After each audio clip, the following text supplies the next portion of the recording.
नमस्कार दोस्तों, मैं Vipul ABC of income tax video series में आपका स्वागत करता हूं। इस वीडियो सीरीज के माध्यम से हम लोग इनकम टैक्स के बारे में बेसिक कंसेप्ट के बारे में बात कर रहे हैं। पिछले वीडियो में आप लोगों ने देखा कि हम लोगों ने बेसिक नॉलेज लिया कि इनकम टैक्स क्या होता है और डायरेक्ट टैक्स और इनडायरेक्ट टैक्स में क्या अंतर है। दूसरा वीडियो सीरीज में हम लोग जानेंगे कि इनकम टैक्स रिटर्न क्या है होता है, इस इनकम टैक्स रिटर्न फाइल करने के क्या फायदे हैं, क्या यह मैंडेटरी फाइल करना है हमें, या फिर इनकम टैक्स रिटर्न अगर नहीं फाइल करते हैं तो क्या कॉन्सिक्वेंसेस होते हैं। तो आइए सबसे पहले हम लोग जानते हैं इनकम टैक्स रिटर्न होता क्या है। जैसा कि आप लोग जानते हैं कि इनकम टैक्स रिटर्न, नाम सुनते होंगे आईटीआर। आईटीआर में क्या होता है कि आप जो इनकम अर्न करते हैं साल भर में, उसका डिटेल इंफॉर्मेशन उसमें जाता है, कितना टैक्स आपका बनता है वो आप फाइल करते हैं, उसका डिटेल उसमें जाता है। तो ये हर साल जो हमें है एक स्पेसिफाइड फॉर्म होता है इनकम टैक्स रिटर्न का, उस फॉर्म में हमें इनकम टैक्स डिपार्टमेंट को आईटीआर फाइल करना पड़ता है। हर साल इनकम टैक्स डिपार्टमेंट फॉर्म को नोटिफाई करता है कि कौन सा फॉर्म किस व्यक्ति पे अप्लीकेबल होगा। यह जो फॉर्म जो है आपको वो डिपेंड करता है कि कौन सा फॉर्म में आपको आईटीआर फाइल करना है। ये डिपेंड करता है कि आपका इनकम क्या किस तरह का आपका इनकम है और आपका कैटेगरी क्या है। आप इंडिविजुअल है, एचयूएफ है, फर्म है, कंपनी है, सोसाइटी, ट्रस्ट है। इसके अलावा आपका जो इनकम टैक्स रिटर्न होता है, जो आपका ड्यू डेट जो होता है, आपका जो गवर्नमेंट नोटिफाई करती है, उस ड्यू डेट से पहले आपको ड्यू डेट तक फाइल करना पड़ता है। और अगर आप फाइल नहीं करते हैं तो उस केस में आपको इंटरेस्ट पेनल्टी पे करनी पड़ती है। दोस्तों, क्या इनकम टैक्स रिटर्न फाइल करना मैंडेटरी रिक्वायरमेंट है? देखिए, दो चीज यहाँ पर है कि अगर हमारा मैंडेटरी रिक्वायरमेंट नहीं है तो भी क्या हम इनकम टैक्स रिटर्न फाइल कर सकते हैं? क्या ऑप्शनल हम फाइल कर सकते हैं? तो अभी हम लोग प्रश्न लेंगे कि क्या इनकम टैक्स फाइल करना मैंडेटरी रिक्वायरमेंट है। तो as per the income tax law, अगर इंडिविजुअल के केस में, अगर नॉर्मल टैक्स पेयर के केस में, अगर उसका जो एग्जेम्पशन लिमिट है, अगर उससे अगर इनकम एक्सीड करता है तो आपका मैंडेटरी रिक्वायरमेंट हो जाता है कि आप आईटीआर फाइल करें। That is a mandatory requirement. जैसे इंडिविजुअल के केस में आप जानते हैं कि 2.5 लाख से ऊपर या 3 लाख से ऊपर सीनियर सिटीजन और 5 लाख से ऊपर सुपर सीनियर सिटीजन के केस में, तो अगर आप थ्रेशोल्ड जो लिमिट है, अगर इसके ऊपर अगर आपका इनकम जाता है तो उस केस में आपको आईटीआर फाइल करना मैंडेटरी रिक्वायरमेंट है।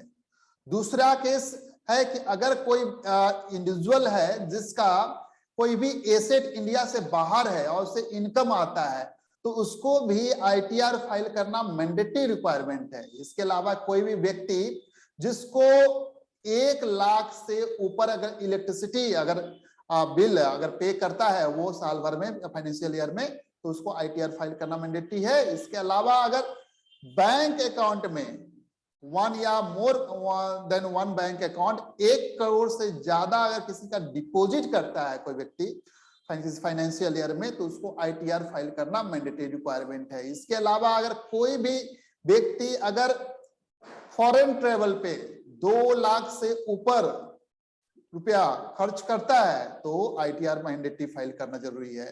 ये तो इंडिविजुअल के केस में आपने देखा, लेकिन अगर अदर देन इंडिविजुअल, जैसे कि आप मान लीजिए इंडिविजुअल एचयूएफ के छोड़कर अगर देखिए कोई भी कंपनी है, फर्म है, एलएलपी है, तो उसके केस में या तो उसको प्रॉफिट होता है या नहीं होता है, इससे कोई मतलब नहीं है, उसको आईटीआर फाइल करना मैंडेटरी रिक्वायरमेंट है। तो ये हमने देखा कि आईटीआर फाइल करना मैंडेटरी रिक्वायरमेंट है। तो क्या आईटीआर हम अवॉइड भी कर सकते हैं? तो अगर आपका ये लिमिट अगर नहीं है, नॉर्मल जो आपका जो एग्जेम्पशन लिमिट है वो अगर एक्सीड नहीं करता है या फिर ये कंडीशन अगर आप फुलफिल नहीं करते हैं, तो आप को जरूरी नहीं है कि आप आईटीआर फाइल करें। That is optional. ये है ऑप्शनल है कि आप आईटीआर फाइल करें या नहीं करें। अगर आईटीआर फाइल करते हैं तो उसके क्या फायदे हैं, अभी हम लोग नेक्स्ट स्लाइड में देखेंगे। दोस्तों, आईटीआर फाइल करने के क्या क्या फायदे होते हैं? तो सबसे पहला जो फायदा हम लोग बात करेंगे कि आपका जो लोन जो है बैंक जो देती है वो आपका इजीली प्रोसेस हो जाएगा। जब बैंक के पास हम लोन के लिए जाते हैं तो बैंक आपसे 3 साल का ITR मांगता है, इसको जो उसको आप एज ए प्रूफ मांग देखता है कि इनकम का सोर्सेस और इनकम अर्न कर रहा है कि नहीं हमारा कस्टमर, जो हमें पे कर पाएगा नहीं, तो इसकी एलिजिबिलिटी वगैरह के देखने के लिए वो ITR मंगाता है। डेट इज कुछ में तो मैंडेटरी रिक्वायरमेंट उनका है कि ITR लेना ही लेना है उनको।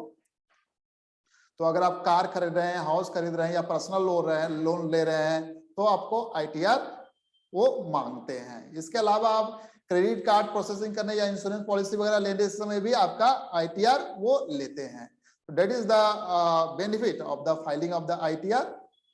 सेकेंड बेनिफिट हम लोग बात कर रहे हैं कि अगर वीजा वगैरह के लिए अगर आप अप्लाई कर रहे हैं तो इमिग्रेशन अथॉरिटीज है जो आपका ITR की कॉपी लास्ट ईयर का आपसे मांगता है, उसको देख के आपका वीजा प्रोसेस करता है।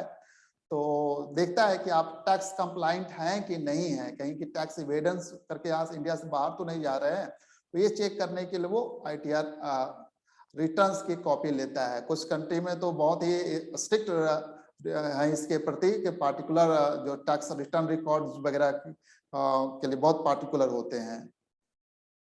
तीसरा बेनिफिट है serve as a proof of income. अगर मान लीजिए इनकम का आपका प्रूफ क्या है तो ये कैसे पता चलेगा? तो सैलरी पर्सन के केस में चलिए ठीक है, फिर भी आपको फॉर्म 16 इशू होता है, उससे आपका पता चल जाएगा ये प्रूफ ऑफ इनकम है। लेकिन अगर सेल्फ एम्प्लॉयड पर्सन है जिसका कहीं भी कोई TDS नहीं कटता वगैरह, तो उस केस में आप कैसे पता करेंगे कि इसका इनकम क्या है? तो अगर कहीं आपको इनकम का प्रूफ देना होता है या बहुत से लोगों को बच्चों के पढ़ाई वगैरह के लिए आपको अगर बिलो द एक इनकम है आपका तो आपको फीस वगैरह में बेनिफिट मिलती है, बहुत से गवर्नमेंट स्कीम चलाती है अगर इनकम बिलो द, तो इस केस में आपका प्रूफ ऑफ इनकम जो है तो ITR सर्व करता है जो प्रूफ ऑफ इनकम।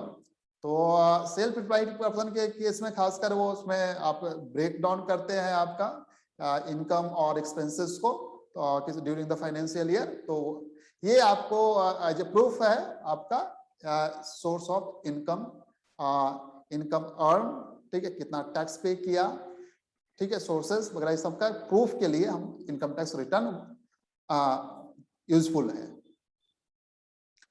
तीसरा रिफंड क्लेम करने के लिए आप बहुत से इन्वेस्टमेंट वगैरह करते हैं तो देखते होंगे कि आपका TDS कट जाता है। Most of the person file करते इवन उनका टैक्सेबल इनकम नहीं है, टैक्सेबल लिमिट में वो नहीं आते हैं, लेकिन फिर भी उनका TDS बैंक जो है इंटरेस्ट पे या पे इन्वेस्टमेंट पे कहीं पे TDS काट लेती है। तो उस TDS को रिफंड क्लेम करने के लिए कि कैसे TDS वापस आए तो उसके लिए ITR फाइल करना जरूरी है, या फिर आप अपना इनकम जो टैक्स बनता है उसमें से क्रेडिट लेने के लिए, उसमें एडजस्ट करने के लिए भी ITR फाइल करना जरूरी है।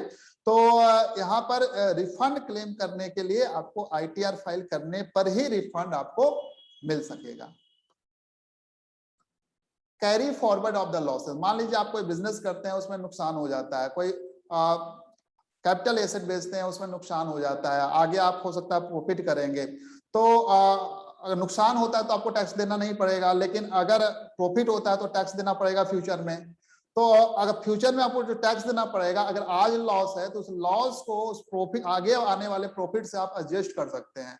जो कहते हैं कि हम जो लॉस है, अगर इस साल सपोज हमारा प्रॉफिट नहीं हुआ, लॉसेस है, तो हम लॉसेस को कैरी फॉरवर्ड करें और आगे के सालों में जब हमारा इनकम होगा तो उसको वहां पर जाके सेट ऑफ करें। तो ये carry forward of the losses generally आप देखते हैं कि हाउस प्रॉपर्टी को छोड़कर और भी अदर केसेस में जब तक आप ड्यू डेट पर ITR फाइल नहीं करते हैं, इवन आप ध्यान रखिए ड्यू डेट पर ITR फाइल नहीं करते हैं तो आपको बहुत से लॉसेस को आप कैरी फॉरवर्ड नहीं कर सकते हैं। इसके अलावा आप लॉसेस को ट्रैक करने के लिए, डिटरमाइन एंड ट्रैक करने के लिए आप कितना फ्यूचर में आप क्लेम करेंगे, इसके लिए आपके पास ITR serve as a proof है।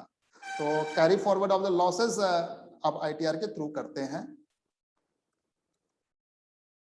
Avoid penalty. अगर आप ITR टाइम से अगर फाइल नहीं करते हैं तो क्या होता है कि आप पर पेनल्टी इंपोज किया जाता है। देखिए वो केस में जैसे 5 लाख से कम इनकम है इंडिविजुअल के केस में तो उसमें 1000 की पेनल्टी है, लेकिन उससे ज्यादा वाला जनरली है कि ड्यू डेट है, ड्यू डेट से अगर 31 दिसंबर तक करते हैं तो 5000 और उसके बाद जाते हैं तो आपको 10,000 की पेनल्टी होती है। इस साल तो ड्यू डेट आपका एक्सटेंड हुआ है, लेकिन 5000 से 10,000 की आपकी पेनल्टी लग जाती है अगर आप ड्यू डेट पे फाइल नहीं करते हैं। दोस्तों आइए जानते हैं कि अगर हम ड्यू डेट पे अगर हम फाइल नहीं करेंगे ITR तो उसके क्या क्या कॉन्सिक्वेंसेस होंगे। तो सबसे बड़ी बात तो कि जो लॉसेस हैं अदर देन हाउस प्रॉपर्टी का लॉसेस को आप कैरी फॉरवर्ड कर सकते हैं, इवन लेट फाइलिंग भी करेंगे तो भी कैरी फॉरवर्ड कर सकते हैं। तो लॉसेस जो है अदर देन हाउस प्रॉपर्टी उसको कैरी फॉरवर्ड नहीं कर सकते अगर आप ITR फाइल नहीं करेंगे टाइम से। दूसरा, आपका डिले फाइलिंग पे आपका इंटरेस्ट अट्रैक्ट होता है, ठीक है। एक तो आपका पेनल्टी हो गया 5000 10,000, इसके अलावा अगर कोई टैक्सेस वगैरह है तो आपका जो लेट फाइलिंग फी है 234A के अंदर 1% पर मंथ या पार्ट ऑफ द मंथ जो भी आपका टैक्स बनता है उस पर आपको पे करना पड़ेगा। और तीसरा, अगर रिफंड है आपका तो अगर लेट फाइल करेंगे तो या फिर नहीं फाइल करेंगे तो रिफंड मिलेगा ही नहीं। अगर लेट फाइल करेंगे तो आपका रिफंड जो है तो जल्दी प्रोसेस होता है, वो आपको लेट से प्रोसेस होगा। तो ये था हम लोगों ने देखा इस वीडियो में ITR क्या होता है, ITR फाइल करने की मैंडेटरी रिक्वायरमेंट है क्या है, ITR फाइल करने के क्या फायदे हैं और क्या नुकसान है। अगर हम ITR टाइम से फाइल नहीं करते हैं या फाइल नहीं करते हैं तो क्या नुकसान है, इस वीडियो में हमने देखा। इस केस में अगर आपको किसी तरह का कोई भी क्वेरी हो तो आप कमेंट्स बॉक्स में आप डाल सकते हैं, या फिर जो नंबर दिया हुआ है इस पे आप इवनिंग में मंडे टू फ्राइडे आप 5 बजे से 6 बजे तक आप कॉल भी कर सकते हैं। Thank you so much for watching this video.